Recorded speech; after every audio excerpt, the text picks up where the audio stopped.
Welcome to Above Par. I'm your host, Kathy Hartwood. I show you how to take more of your talent to the golf course without practicing harder, taking more lessons, or buying new equipment. I show you how to end the frustration of underperforming so you can start playing to your potential. This is where you are going to learn how to think above par so you can play below par. Let's get to it.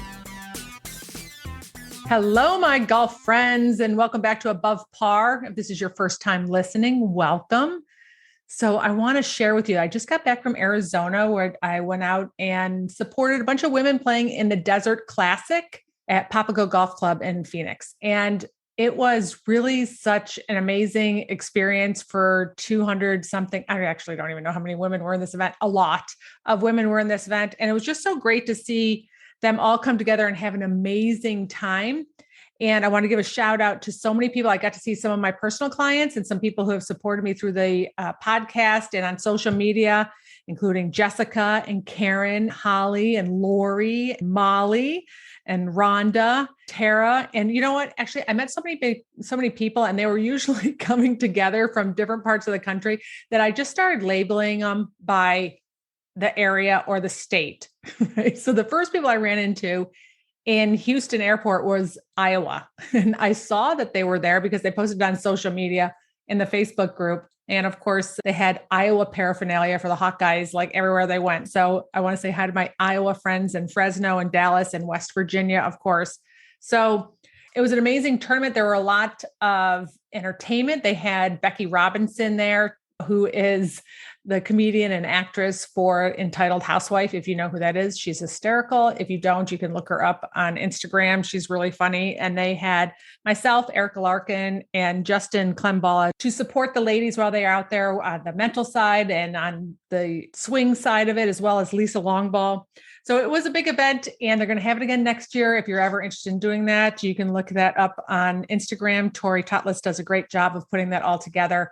And it was a lot of fun, but it prompted this podcast about courses and having a relationship with your golf course. There was a lot of chatter about how difficult or challenging or the condition of the golf course while the participants were playing. And also it just connects really well with what happened at Bay Hill and what is happening right now as I'm recording this at the Players Championship.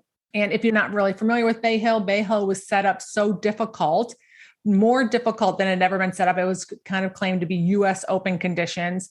And then, of course, at the Players, they had a bunch of fronts come through in the rain, and then playing in 40-mile-an-hour plus winds made the conditions very challenging for the players.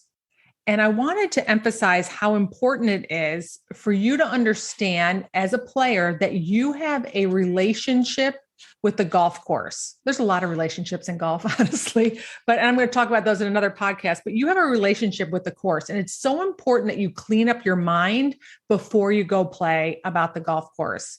You don't want to have the rug pulled out from underneath you, so to speak, when you're out there playing.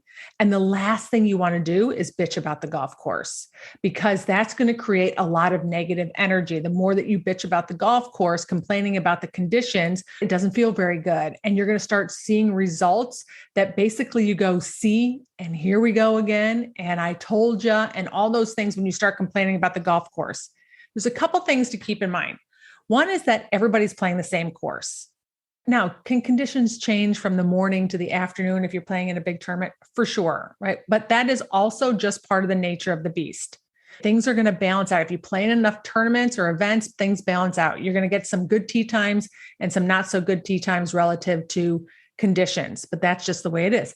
In the morning, first thing in the morning, the greens are immaculate because there's not a lot of spike marks, not a lot of traffic. If the grass hasn't grown very much, if you're getting it later in the day, they start to get a little bit more beat up and the grass gets a little bit longer, so it can affect the speed of play. So in the morning, while you might benefit from having pristine conditions because they're freshly mowed and all that jazz, you might end up playing in a little colder weather, or you might end up playing in more wind or rain. It just all has a way of balancing out. So it's important to know that one, everybody's playing the same course. Two, the weather conditions are going to change. It's just kind of luck of the draw. It all has a way of balancing out. This can sometimes be a problem for people if they play the same golf course over and over again. And then when we go out for the first time, or not very often, we play a different golf course, we always compare it to what we played or what we play on a regular basis. So I used to teach this woman who played a very nice golf course, very high-end golf course. They had caddies full time. She always had a caddy. She actually started playing golf. Her first experiences playing golf was with a caddy, and always with a caddy, right? So I encouraged her so often to play without a caddy, because she's not going to be able to think for herself. She'd just wait for the caddy to hand her a club or to read the green or tell her where to land it and all that stuff. So anyway, it's not necessarily about that. It was when she went to play another golf course. She told me that she had gotten up the courage to go play at another course in a tournament. And she came back and reported about how this golf course didn't have caddies. I mean, can you believe it? She goes, I had to read my own putts and I had to pick my own clubs, which was what I was trying to prepare her for all along. Also, there wasn't a beverage cart girl driving around, so they didn't have a way to get beverages. So I'm not making fun of her. I'm just making fun of maybe I am a little bit, but I am making fun of the situation where we get so used to one golf course that when we go and play another golf course, we get a little bit blindsided. We're not really used to playing in different conditions because we get so acclimated to our own golf course. This can happen when you go and play, and it's totally different than your course.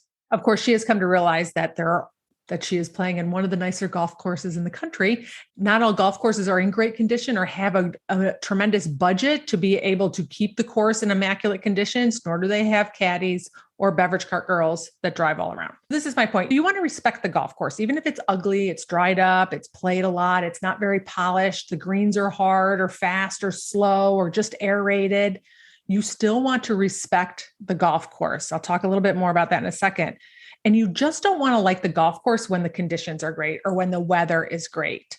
It's very important to notice how your mind will start complaining about the conditions and the weather.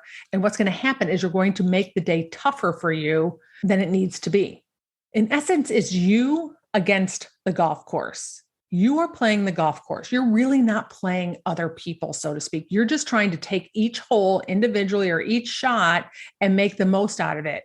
You got to play with what you're dealt, no matter what the conditions are, whether it's the course conditions or the weather conditions, because everybody's doing the same thing. You want to respect your opponent, and your opponent is the golf course. This is where we run into problems. If we make the course the villain, whenever there's a villain, there's a victim. That makes you the victim. And when you become the victim to the golf course, you become disempowered. So let me give you some examples that might resonate with you. If you find yourself saying these greens are really hard or they're hard as a rock and I can't stop it. If we decide that we're going to complain about that, what happens is that we shut ourselves off from looking at possibilities about how to get the ball close. We have to start thinking out of the box. We have to start thinking in ways that we never thought before. This is part of the game.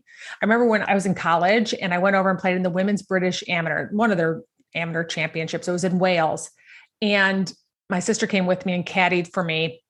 So I was coming from Florida, totally different conditions in Wales. And they were going through a big drought, a huge drought. So the first hole was a par 4 goes out, and behind the green of the first hole is a par 3. And then on the side of that butts up against the Irish Sea. So I hit my first shot into number 1. I hit a 7-iron into the green. I landed it right next to the pin. It bounced so high in the air that it flew over the par 3 and into the Irish Sea. I'll never forget it. I went, holy crap. I have no idea how to play this golf course. It wouldn't behoove me, though, to sit there and complain about the conditions. I had to figure out how to play it, which meant I started rolling the ball about 50 yards out under all the undulations, trying to get that ball close to the green. Now, it was unusual conditions because they were in a severe drought that year, but I had to adapt to the golf course. If I complained about the conditions, wishing that they were different than they were, then I was going to be wasting so much energy and not looking at all the different ways that I had to figure out how to score on that golf course. And if we say, I can't play this golf course, we shut our mind off to the possibility or figuring out ways to play it. Our brain will just keep looking for evidence about how the course is too hard for us. And we're going to have a horrible round. The chances of you playing a good round with that mindset are very, very low, slim and none, I'm going to say.